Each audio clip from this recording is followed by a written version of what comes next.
অহা এটা বছৰলৈ ৰাজ্যৰ আইন শৃংখলা পৰিস্থিতি, ক্ৰিমিনেল ইনভেষ্টিগেশ্যন, পুলিচৰ প্ৰশাসনিক সংস্কাৰ এই আটাইবোৰ দিশ সামৰি আমি দীঘলীয়াকৈ কথা বতৰা পাতিলোঁ। কেইবাটাও পৰামৰ্শও আহিছে। নতুনকৈ আমি যি ডাইৰেক্টৰ অফ প্ৰচিকিউশ্যন এটা নতুন বিভাগ খুলিছোঁ, যাতে ইনভেষ্টিগেশ্যন আৰু প্ৰচিকিউশ্যনটো চাব পাৰে, সেই সম্পৰ্কেও আজি আমি আৰক্ষী অধীক্ষকসকলৰ লগত আলোচনা কৰিলোঁ। আৰু মই ভাবোঁ যে এই আলোচনাখনৰ বা এই সন্মিলনখনে আমাৰ আৰক্ষীক আৰু অধিক জনমুখী হোৱাত সহায় কৰিব। ইয়াতে আমি অসম পুলিচে যোৱা কেইটামান মাহত লাভ কৰা কেইবাটাও সাফল্যৰ আমি প্ৰেজেণ্টেশ্যন কৰিছিলোঁ। ভূটানৰ পৰা আৰু অসম আৰু ভূটান সীমান্তত প্ৰায় 7টাকৈ হাতীক হত্যা কৰা হৈছিল হাতী দাঁতৰ ব্যৱসায় কৰাৰ কাৰণে। সেই গেংটো কেনেকৈ আমি ধৰিব পাৰিছিলোঁ, কেইবাটাও ড্ৰাগ ট্ৰেফিকিং কেছ কেনেকৈ আমি ফৰৱাৰ্ড বেকৱাৰ্ড লিংকেজ উলিয়াব পাৰিছিলোঁ। গোলাঘাট পুলিচ আৰু 11খন জিলাৰ পুলিচে লগ লাগি আমি ৰাইনো প্ৰচাৰৰ এটা বহুত ডাঙৰ গেঙক কেনেকৈ নিউট্ৰেলাইজ কৰিছিলোঁ।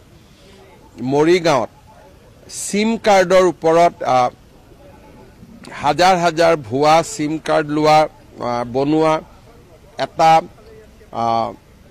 গোটক আমি কেনেকৈ কৰায়ত্ব কৰিছিলোঁ।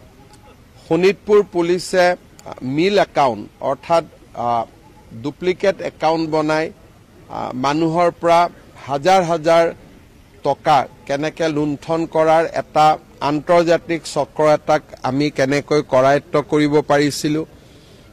আৰু নকল নোটৰ ডাঙৰ চক্ৰ এটাকো আমাৰ পুলিচে কেনেকৈ নিউট্ৰেলাইজ কৰিব পাৰিছিলে।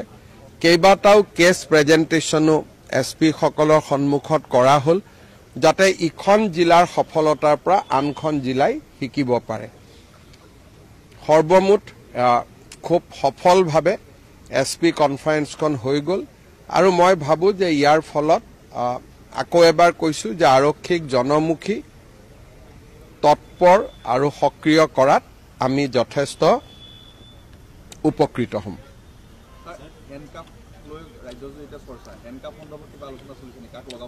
হেণ্ডকাফৰ আইনত দেখুৱাই আছে, যদি মাৰ্ডাৰ আসামী হয়, সন্ত্ৰাসবাদী হয় বা এটেম্প টু মাৰ্ডাৰ কেছত থাকে, তেতিয়াহ'লে হেণ্ডকাফ লগাব পাৰে, সেইটোতো আইনতে লিখা আছে।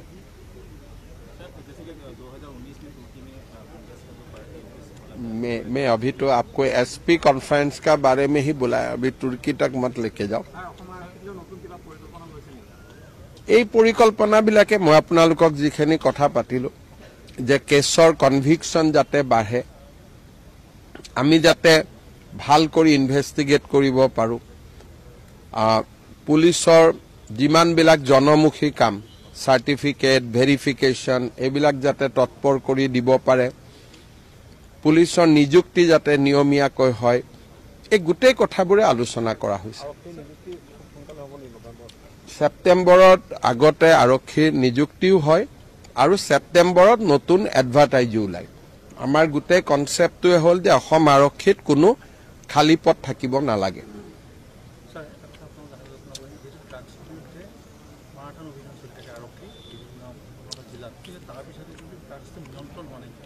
ড্ৰাগছ নিয়ন্ত্ৰণ হ'বই নোৱাৰে, কাৰণ ই এটা বহুত ডাঙৰ চক্ৰ। মণিপুৰত আপোনালোকে জানে, ম্যানমাৰত জানে, হাজাৰ হাজাৰ বিঘা মাটি পপি কাল্টিভেশ্যনত আছে। গতিকে এই যুঁজটো দীৰ্ঘদিনীয়া যুঁজ, এইটো এটা দুটা দিনত জিকিব পৰা যুঁজ নহয়। ই দীৰ্ঘদিন ধৰি তাক লাগি থাকিব লাগিব, 10 বছৰ 20 বছৰ আপুনি সংগ্ৰাম কৰি থাকিব লাগিব। ড্ৰাগছটো এনেকুৱা বস্তু, সামান্য পেকেট এটা পকেটত লৈ আহিব, কোনো এইটো সন্দেহো নকৰে।